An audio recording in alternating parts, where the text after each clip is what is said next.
This is genuinely insane, as a recent trade report links the Canucks to a big name trade candidate that they've been chasing for years, which has presented as many pros as cons over time and pressing now more than ever as the pressure mounts on Vancouver over the next couple of seasons. We're going to break down all that in this episode of Canucks Digest, but first, if you're enjoying this Canucks content, you want to help us reach our goal of 10,000 subscribers before the start of the NHL preseason, make sure to hit that subscribe button and the bell icon so you don't miss any of the updates as they drop. And with that, let's hop straight into it, which is an insane trade report. So some of us have seen the trade report that came out recently from Fourth Period talking about the top 25 trade candidates to watch out for. And number one at the top of that list is left-handed defenseman Bowen Byram of the Buffalo Sabres, saying that even with a new 2-year contract under his belt, Bowen Byram remains a prime candidate for the Sabres to move at some point this offseason. It's unclear what they're looking for at this stage, but Buffalo's desire is to add a top 6 forward.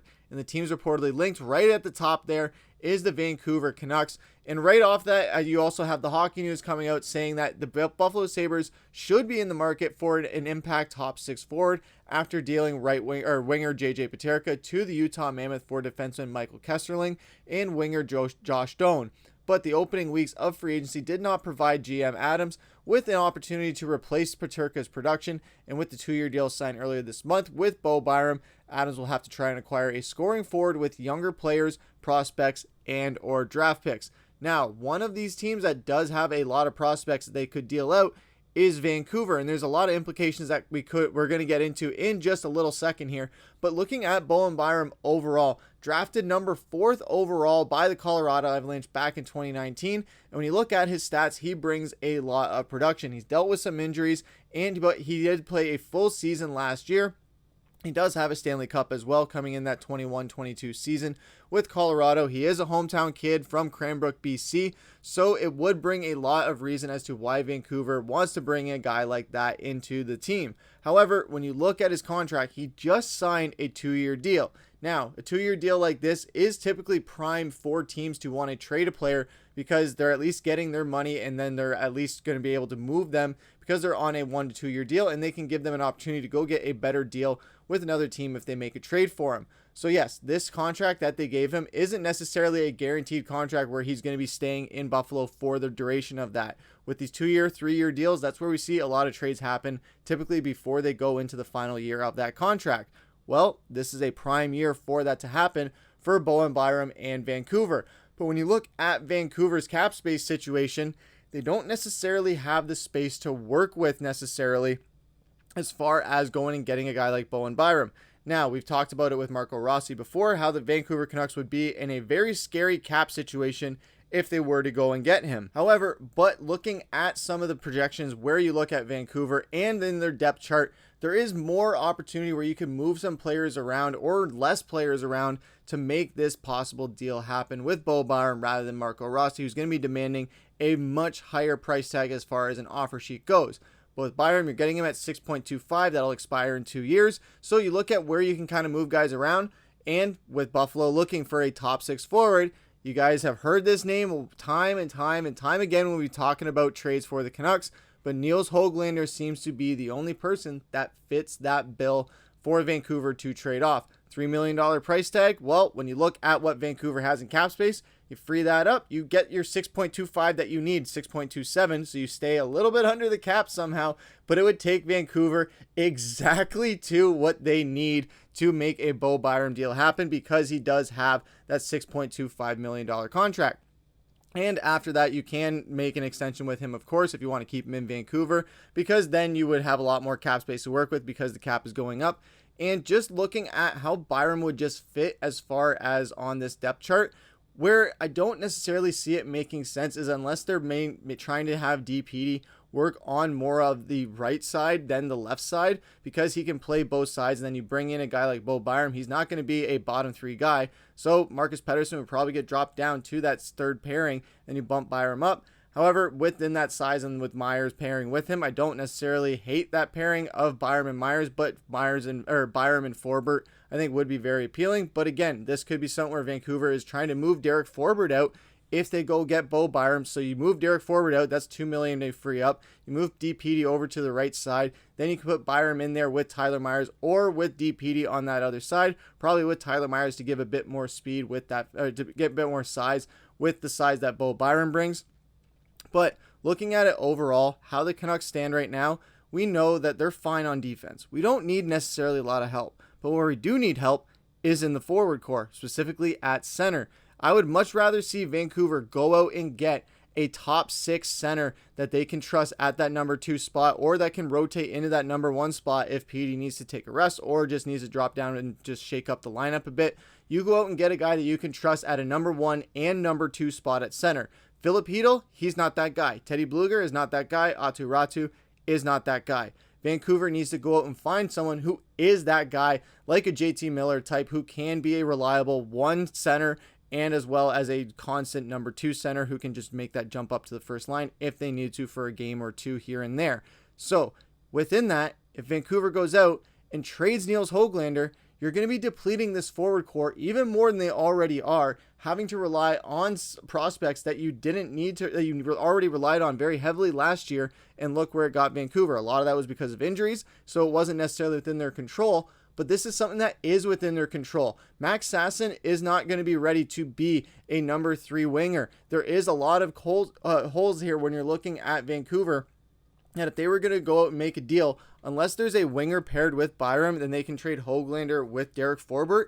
I don't see Vancouver making this deal happen just because your decor is set. We're fine. We've talked about it at length this entire season, this past season and off season, how if they're going to make a move, it's going to be for a winger, it's going to be for a center. It needs to improve this forward core because it's just not going to get it done with what they have now. And I know a large part of bringing Byram in too is to appeal to Quinn Hughes. But if you bring Byram in, he's up for extension in 2 years. That's more money out of the pocket of Quinn Hughes you could be paying him to be the highest paid defenseman or highest paid player in the NHL to keep him in Vancouver so he doesn't go out to New Jersey and play with his brothers. So overall, it seems like something that would put Vancouver in a very big bind where, yes, you would have this decor set, fully set. Having Quinn Hughes, DPD, Marcus Pettersson, and Bo Byram, that sounds like a match made in heaven for the decor.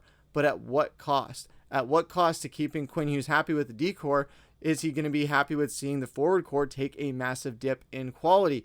Nils Höglander is on a 3x3 year deal. He didn't live up to what he was getting paid last year, and now he's got to kind of make up for it. I know there's the other elephant in the room, that is the $11.6 million a year elephant that we're not going to talk about, and because we know that that's not going to be happening. He's not going to be moved. So when you look at other candidates that could be moved, Nils Höglander is the only one that makes sense. Jake DeBrusk, you're not moving him out.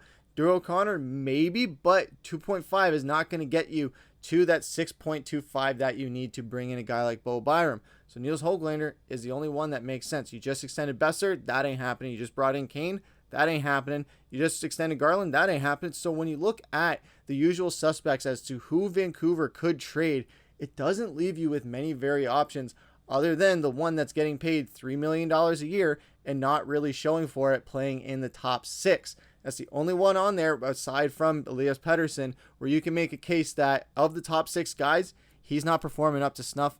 And of all the players to make a trade with, that's the only one that makes sense because you need to free up a lot of space. You're at 3.27. You need to get to 6.25.